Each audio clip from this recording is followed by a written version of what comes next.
Merci Monsieur le Président. Un dernier discours, une dernière cérémonie officielle pour célébrer l'abolition de l'esclavage et la citoyenneté. C'est une belle sortie. Oui, parce que cette journée, elle est symbolique. Elle est symbolique parce que c'est le 10 mai et que c'est la journée de la mémoire de l'esclavage, des traites et de l'abolition. C'est aussi le 10 mai, pour beaucoup, c'est l'avènement de la gauche aux responsabilités avec François Mitterrand. Le 10 mai, il se trouve que c'est au lendemain d'une élection présidentielle et qu'il y avait deux présidents aujourd'hui.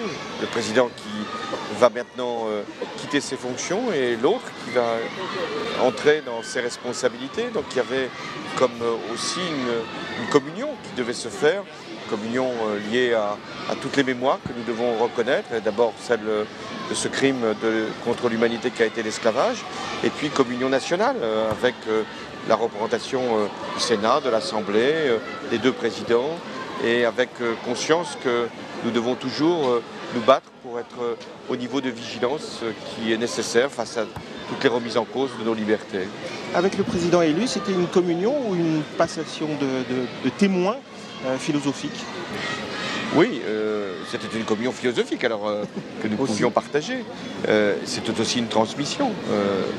Il y avait pour lui sûrement l'émotion liée à sa première sortie comme président élu, au-delà du 8 mai.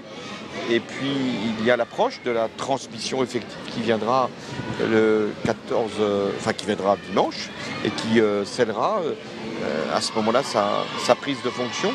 Et donc il était aussi témoin de ce passage puisque lui-même aura l'occasion de poursuivre ce que j'ai engagé. Vous allez faire quoi après? Vous avez dit que vous ne reviendriez plus évidemment en tant que président pour cette commémoration du 10 mai, mais on vous reverra ici?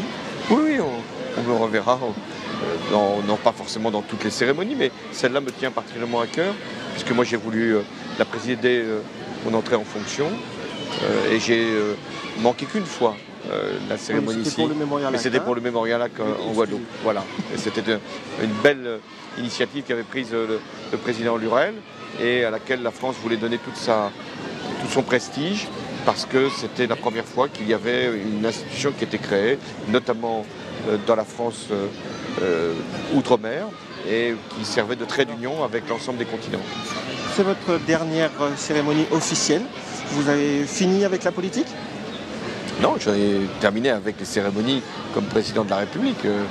Mais la politique, elle est celle que tout citoyen, quelle qu'ait été sa place, quel qu'ait été son rôle, quelle que soit sa position, doit avoir à l'esprit. La politique, c'est la vie de la France. La politique, c'est les choix essentiels pour le pays.